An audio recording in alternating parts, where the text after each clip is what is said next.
Bonjour et bienvenue dans ma classe. Moi, c'est Max et je suis ton instituteur.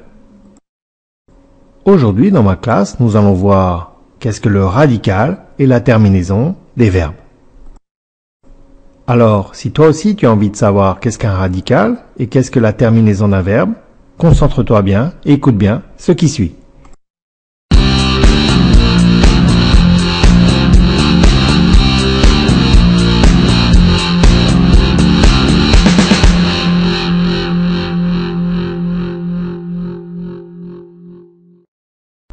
Tu sais déjà ce que c'est qu'un verbe.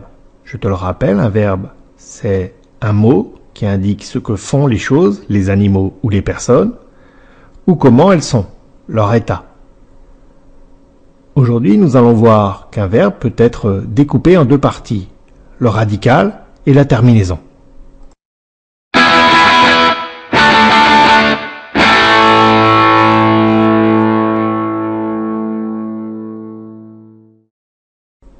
Le radical et la terminaison d'un verbe, c'est quoi au juste?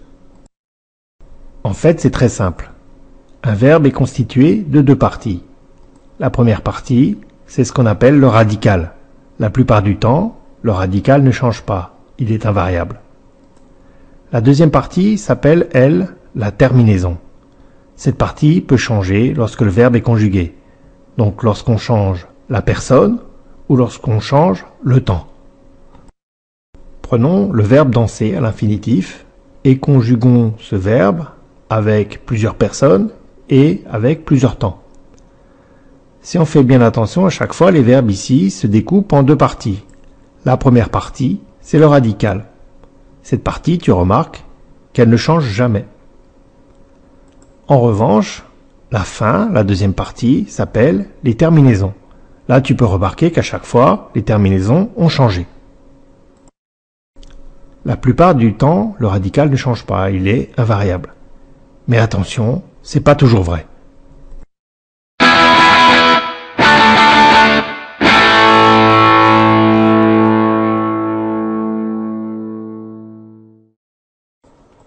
Comment savoir si le radical d'un verbe change? En fait, c'est très simple. Il suffit de regarder le groupe du verbe. Le radical ne change pas pour les verbes du premier et du deuxième groupe.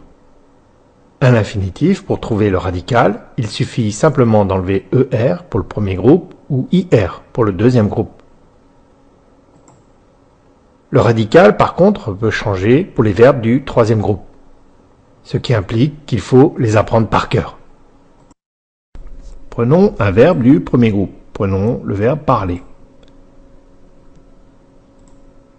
La première partie, c'est le radical. Et la fin, c'est la terminaison. Si tu fais bien attention, en fait, pour trouver le radical, il a suffi simplement d'enlever ER au verbe à l'infinitif. Conjuguons le verbe parler maintenant, au hasard. Si tu fais bien attention, tu remarques à chaque fois, le radical n'a pas changé, il est invariable. Donc rappelle-toi bien, pour trouver le radical d'un verbe du premier groupe, il suffit simplement d'enlever ER. Prenons maintenant un verbe du deuxième groupe. Le radical, c'est le début du mot. La terminaison, c'est IR. Là, si tu fais bien attention, en fait, tu remarques que pour trouver le radical d'un verbe du deuxième groupe, il suffit d'enlever IR à son infinitif. Conjuguons maintenant ce verbe finir, verbe du deuxième groupe. Si on fait bien attention, à chaque fois, on remarque que le radical n'a pas changé, il est invariable. Prenons un verbe du troisième groupe. Le verbe venir, alors attention à ne pas confondre avec un verbe du deuxième groupe. Si on conjugue ce verbe au hasard à différentes personnes ou avec différents temps, on remarque que le radical ici change. On remarque le radical VEN ou VIEN. Conjuguons maintenant le verbe aller, donc c'est un verbe du troisième groupe, et conjuguons-le avec diverses personnes et à divers temps. Là, si on fait attention, on remarque que le radical change.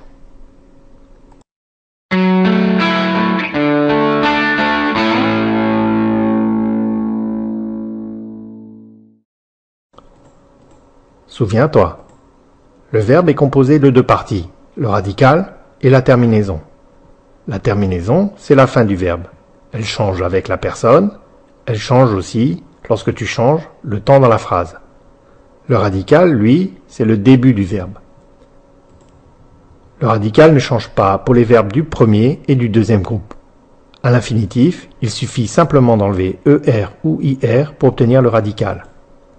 En revanche, le radical, lui, peut changer pour les verbes du troisième groupe, ce qui implique qu'il faut les apprendre par cœur. Voilà, cette leçon est finie. Tu sais maintenant reconnaître le radical et la terminaison dans un verbe. Tu as fait du très bon travail.